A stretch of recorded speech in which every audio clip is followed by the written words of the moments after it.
On va passer au sport maintenant avec Sacha Nokovic. Et alors aujourd'hui, Sacha, vous vouliez nous parler d'un documentaire. À bientôt, c'est une promesse qui est disponible sur la plateforme France.tv. Alors je ne sais pas si quelqu'un est fan d'une personnalité ici. Enfin si je sais, Anissa c'est Pio Marmaille je crois. Absolument. Voilà.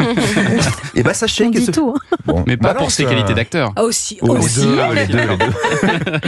Eh bien sachez Anissa et les autres que ce fanatisme peut parfois bouleverser une vie. C'est ce qui est arrivé à Marie-Claude Boesten, 79 ans aujourd'hui, autoproclamée plus grande fan de tous les temps de la plus grande navigatrice française, Florence Artaud, décédée, on le rappelle malheureusement, tragiquement dans l'accident d'hélicoptère de l'émission Drops, c'était en 2015. Alors 26 ans plus tôt, la passion s'est déclenchée d'une drôle de manière chez Marie-Claude en tombant sur cette chanson du duo Pierre Bachelet, Florence Artaud, Flo.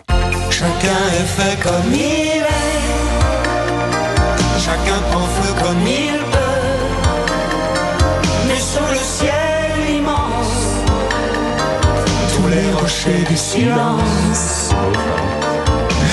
Alors ce qui est marrant, c'est que Marie-Claude n'est alors pas du tout branchée voile. Elle aime pas vraiment ça, mais quelques mois après la chanson, en 1990, elle est cette fois bouleversée par la victoire de Florence Artaud sur la route du Rhum.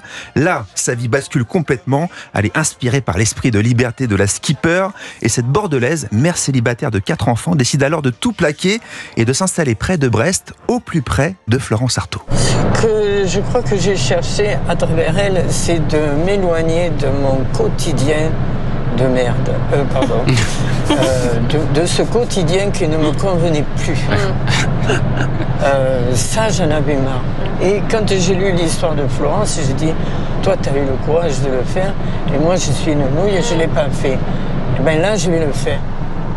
Et alors Florence Artaud, elle connaissait cette dame qui était en train de changer de vie pour elle ? Pas du tout. Non, pour la navigatrice, c'est alors une fan comme une autre. Ouais. On est d'ailleurs franchement un peu gêné au début du documentaire. On se demande si Marie-Claude ne se lance pas à l'époque dans une forme de traque, de harcèlement de Artaud. Mais non, elle finit par sympathiser avec elle. Elle devient une sorte de nounou pour la fille de Florence Artaud, puis la confidente de la navigatrice. C'est ce qu'on découvre au fil du film à travers des tas d'archives intime et passionnante. On est un peu bouleversé quand même par la manière dont Marie-Claude aujourd'hui s'adresse encore à son idole, persuadée qu'elle veille encore un peu sur elle. Écoutez. En 20 ans, j'en ai vécu des aventures avec toi. J'étais partie à la recherche d'une star de la mer. J'ai rencontré Florence Artaud.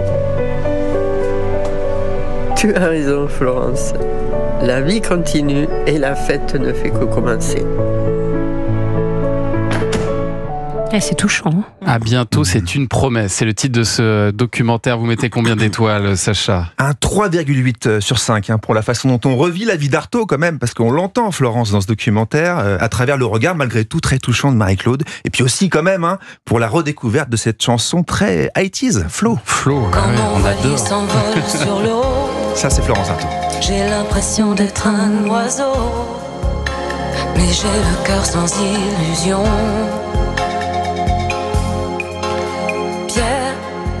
Tululu. Merci Sacha. Merci Sacha. Prenez votre voilier, envolez-vous sur la Seine. On vous retrouve la semaine prochaine. D'ici là, on peut vous lire bien sûr dans l'équipe.